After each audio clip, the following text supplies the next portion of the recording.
e vamos em frente porque acabou de sair uma notícia muito quente, que é a seguinte: o Bolsonaro vai impugnar a pesquisa do Datafolha, deu o antagonista. Os advogados Gustavo Bebiano e Tiago Aires, que defendem Bolsonaro, estão recorrendo ao TSE contra a nova pesquisa do Datafolha, denunciada no site na sexta-feira. Uma das perguntas é: você tomou conhecimento sobre denúncias envolvendo o aumento do patrimônio da família do deputado Jair Bolsonaro desde o início da sua carreira política? Segundo Bebiano, que é o advogado lá e assessor do Bolsonaro, não houve denúncia. Quando provocado, aspas para o Bebiano, quando provocado para apurar o tema, o Ministério Público constatou que não havia irregularidade, fecho aspas. Normalmente é difícil atacar o mérito de uma pesquisa, mas o Datafolha parte de uma premissa falsa para induzir o eleitor, acrescentou aí o Bebiano.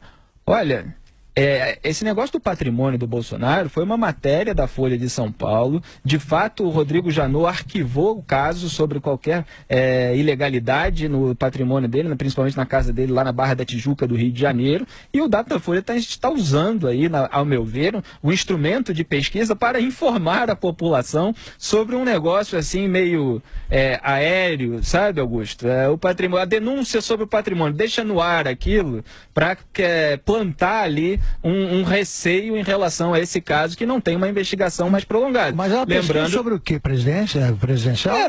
Pesquisa presidencial, mas que envolve outras perguntas também, como você quer que o Lula seja preso ou não. Mas como Jair Bolsonaro está em segundo lugar, parece ali que o diretor do Datafolha está querendo fazer algum tipo de equiparação com o Lula. Porque as declarações que ele tem dado, inclusive na imprensa, ele tem antecipado: não, eu acho que com a condenação do Lula a popularidade dele vai aumentar. O diretor de um instituto tem que ficar antecipando isso ou tem que fazer a pesquisa e mostrar?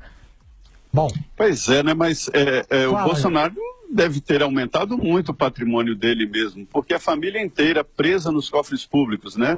Todo mundo deputado. Ele é deputado, ganha 30 mil reais por mês, não gasta tanto porque ele anda na passagem às cotas, ele almoça com dinheiro de cotas, ele tem as cotas e tem a mulher, os filhos, todos parlamentares, é natural que aumente. Essa história de patrimônio, eu acho assim, é uma incompetência um político morrer pobre, porque os salários são altos, são bons salários, não precisa roubar em tese para aumentar o patrimônio. Um salário de 30 mil reais, que é o salário de um deputado, mais o salário do filho, que é deputado em São Paulo, outro filho deputado no Rio de Janeiro. Então, forma uma massa salarial para a família que dá mesmo para aumentar de forma legal o patrimônio. Foi isso que entendeu o Ministério Público e por isso Bolsonaro não foi denunciado na justiça por isso. Então, o Zé Maria está legitimando o discurso do Bolsonaro, que ele é deputado há 30 anos, ele tem dinheiro, e inclusive, lembrei aqui salário bom mesmo, na Jovem Pan, que o patrimônio é quanto custam os imóveis hoje, não é exatamente quanto ele pagou, porque vários aumentaram o preço. Repete como é que é formulada a pergunta. A pergunta é formulada, porque aqui tem duas questões, você vê a questão moral, sobre patrimônio e tal, isso é uma coisa. Outra coisa é o Datafolha incluir esse tipo de pergunta na pesquisa. Você tomou conhecimento sobre denúncias envolvendo o aumento do patrimônio da família do deputado Jair Bolsonaro desde o início da sua carreira política? Não, aí é o seguinte, essa pergunta... Tem uma insinuação nessa pergunta. Não, insinuação não, tem uma acusação mesmo. Pois é. Aí é o seguinte... Velada, né? Tem pergunta, por exemplo, dizendo se o eleitor tomou conhecimento dos crimes cometidos pelo Lula, tem pergunta sobre o sítio em Atibaia. Pois pelo que eu vi, as perguntas sobre o Lula não são detalhadas, são só gerais. Se ele vai ser preso, se gostaria que ele fosse preso ou não. Isso aí, Augusto, é uma máxima do jornalismo, aquela pergunta que se faz: você parou de bater na sua mãe? Aí qualquer resposta você está admitindo. Sim, parou porque batia. Não, quer dizer, continua batendo. Então, é uma pergunta que leva as pessoas a entenderem que ele aumentou o patrimônio de forma ilegal. Exatamente, Zé Maria, esse é o meu ponto. Exatamente, e tem um problema aqui nessa formulação, vou ler de novo para quem chegou agora, hein? Você tomou conhecimento sobre denúncias envolvendo o aumento do patrimônio da família do deputado Jair Bolsonaro desde o início da sua carreira política? Olha essa palavra, Augusto, denúncias. Da Folha. Ele coloca denúncias e não coloca a denúncia da imprensa. Trata a denúncia como se fosse denúncia do Ministério Público Federal, quer dizer, dá margem para esse entendimento. Exatamente, reportagem é reportagem.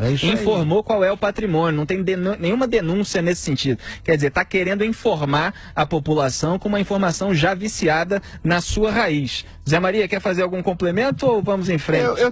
Eu tenho impressão, eu aprendi aqui que as pesquisas elas servem para várias coisas, né? Tem pesquisas secretas que ficam apenas para o consumo interno, ou de partidos políticos, ou do governo, ou mesmo de algum líder ou presidente de partido. Existem várias pesquisas que nós não tomamos conhecimento. Por exemplo, não é só para saber quem está na frente, mas para saber, são as tais qualis, né, qualitativas, para saber exatamente como está recebendo cada cidadão ou cada setor da sociedade sobre o que está acontecendo. Eu tenho a impressão que esse é um teste aí para saber o que as pessoas, como as pessoas vão reagir diante de uma história assim, de aumento de patrimônio. Eu acho que Bolsonaro é deputado há muito tempo, ganhando muito bem, deputado ganha muito bem sim, e não precisa roubar. E mais, o Bolsonaro, para roubar aqui em Brasília, tem que ser eleito e tem que ser ministro, tem que mandar no governo. Bolsonaro nunca mandou, então, mesmo se quisesse, não tinha chance não, porque ele sempre foi oposição e atacou a todos os presidentes de plantão, desde lá de Fernando Henrique. Os ministros de Fernando Henrique iam na Câmara e ele foi até punido com censura pública quando chamou o ministro de ladrão. Então, assim, é assim mesmo. Ele nunca foi governo e para roubar aqui precisa ser governo, precisa ter caneta de autorização de liberação de recursos. Exatamente, ele não tem comando sobre uma estatal, por exemplo, para oferecer cargo em troca de propina. Muito bem colocado pelo nosso repórter em Brasília, José Maria Trindade. Vamos